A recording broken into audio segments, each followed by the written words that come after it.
सलामु अलैकुम। आज की इस वीडियो में हम आपको मछली के फायदे और नुकसानात बताने के साथ साथ ये भी बताएंगे कि किन लोगों को मछली नहीं खानी चाहिए और वो कौन सी चीजें हैं जिनको मछली के साथ मिलाकर कभी नहीं खानी चाहिए। और जब हम मछली को ज़िबा नहीं करते तो मछली हलाल कैसे हो जाती है, मुकम्मल जवाब हम आपको आज की इस वीडियो में देने वाले हैं। अगर ये वीडियो आपको पसंद आए तो कमेंट में अल्लाह अकबर लिखकर अल्लाह की कुदरत चैनल को सब्सक्राइब कर दें। शुक्रिया। दोस्तों, आजकल मछली को सर्दियों में खाना फायदेमंद समझा जाता है और ज्यादातर लोग उसे सर्दी के मौसम में खाना पसंद करते हैं। अगरचे इसका इस्तेमाल गर्मी में भी किया जाता है, लेकिन बहुत कम लोग ऐसे हैं जो मछली का गोश्त गर्मियों में भी इस्तेमाल करते हैं।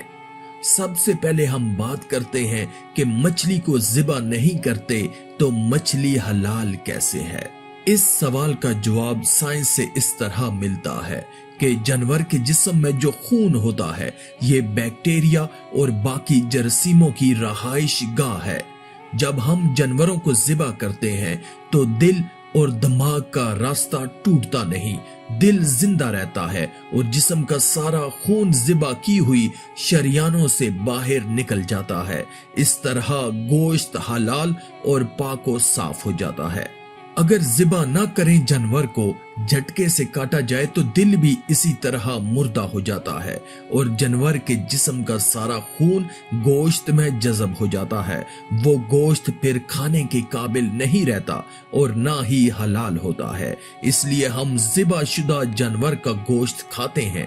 झटके वाला गोश्त इसलिए खाना मना है कि उस गोश्त से खून निकलता नहीं बल्कि गोश्त में जज़ब हो जाता है। मछली को ज़िबा करने की जरूरत नहीं पड़ती क्योंकि मछली जैसे ही पानी से बाहर आती है तो उसके पूरे जिस्म का निजाम अल्लाह ताला के खास निजाम के तहत तब्दील हो जाता है। उसके जिस्म का सारा खून उसके पानी से बाहर आते ही उसके मुंह में मौजूद गलफड़ों में जमा हो जाता है और उसके जिस्म का सारा गोश्त अल्लाह ताला की कुदरत से जरासीम और खून से पाक व साफ हो जाता है। इसलिए मछली को ज़िबा करने की जरूरत ही नहीं पड़ती। अल्लाह ताला ने मुसलमानों के लिए कुरान पाक में हर चीज के बारे में रहनुमाई फरमा दी। फिर हदीस मुबारका में भी सारी हलाल और हराम चीजों का जिक्र कर दिया। साइंस हमेशा से इस्लाम की मरहून मिन्नत रही है। फरमाने इलाही और फरमाने रसूल सल्लल्लाहु अलैहि वसल्लम में किसी किस्म की शक व शुबा की गुंजाइश नहीं। हर हुक्म रसूल सल्लल्लाहु अलैहि वसल्लम में हिकमत है जिसकी तस्दीक आए दिन साइंसदान भी करते हैं।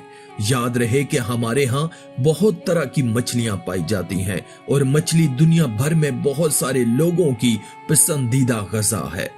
डॉक्टर्स के मुताबिक मछली का गोश्त और तेल दिल के मरीज, मोटापा, कोलेस्ट्रॉल, डिप्रेशन, कैंसर, जिल्द और दूसरी कई अमराज के लिए फायदेमंद है। मछली के तेल में मौजूद ओमेगा 3 दिल के मर्ज के लिए बहुत फायदेमंद है। मछली का तेल माँ के पेट में पल रहे बच्चे के दिल और दिमाग के लिए भी बहुत फायदेमंद है।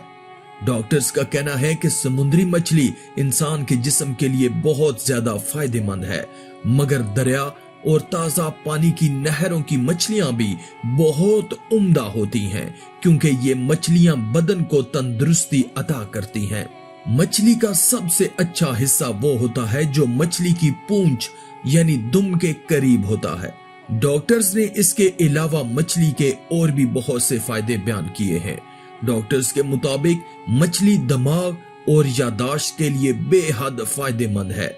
मछली खाना दिल के लिए बहुत मुफीद है। मछली हमारी हड्डियों को भी बहुत मजबूत बनाती है। मछली अल्जाइमर के मरीजों के लिए बहुत ज्यादा फायदेमंद है। मछली विटामिन डी का एक बहुत बड़ा जरिया है। मछली विजन और आंखों की सेहत को बेहतर बनाने में मदद करती है। मछली खाने से बेहतर सोने में मदद मिल सकती है। मछली खाने से फालिज के खतरे को कम किया जा सकता है। ये कैंसर के खतरे को कम करता है। मछली खाने से हम ज़हनी दबाव से बचे रहते हैं। मछली खाने से जिस्म में खून जम नहीं पाता। मछली दिल के मरीजों के लिए अनमोल तोहफा है। मछली खाने से इंसान की चमड़ी चमकदार होती है। मछली खाने से इंसान के बाल मजबूत और गहरे होते हैं। मछली हमारे वजन को बढ़ने से रोकती है और कमजोर इंसान को ताकत देती है। मछली खाने से कोलेस्ट्रॉल नॉर्मल रहता है। मछली खाने से जिस्म में खून का बहाव ठीक रहता है। मछली का तेल इस्तेमाल करने से सांस की नालियां साफ रहती हैं। मछली का तेल वजन और मोटापे के मरीजों के लिए बहुत फायदेमंद है क्योंकि ये उनका वजन कम करता है। मछली के तेल का इस्तेमाल सर्दी और ज़ुकाम से भी बचाता है। इसलिए जरूरी है कि इन फायदों को हासिल करने के लिए मछली का इस्तेमाल किया जाए। अब हम बात करते हैं कि मछली नुकसान कब देती है। तो दोस्तों याद रहे, जिन मछलियों में मर्क्यूरी ज्यादा मिकदार में पाई जाती है तो उससे परहेज करना चाहिए। हामला औरतें और छोटे बच्चों को उन मछलियों को नहीं खाना चाहिए। इससे उन्हें परहेज करना चाहिए जिनमें मर्क्यूरी की मिकदार ज्यादा होती है। इससे आप जिस्म की कपकपाहट, यादाश्त का जाना और हाथ पैरों का सुन्न हो जाना जैसी बीमारियों में पड़ सकते हैं। एक हफ्ते में 2 दिन मछली खाना इंसान के जिस्म के लिए बहुत फायदेमंद है। दोस्तों कुछ रिसर्च के मुताबिक मछली और दूध को एक साथ मिलाकर न खाएं या फिर मछली और दही का इस्तेमाल एक साथ एक वक्त में न किया जाए। इससे इंसान के जिस्म में लातादाद बीमारियां पैदा हो सकती हैं। आज की इस वीडियो में था बस इतना ही। अगर ये वीडियो आपको पसंद आई हो तो इसको अपने दोस्तों के साथ शेयर कर दें और मजीद वीडियोस हासिल करने के लिए अल्लाह की कुदरत चैनल को सब्सक्राइब कर दें और साथ में मौजूद बेल के आइकन को दबाकर ऑल पर क्लिक कर दें। शुक्रिया।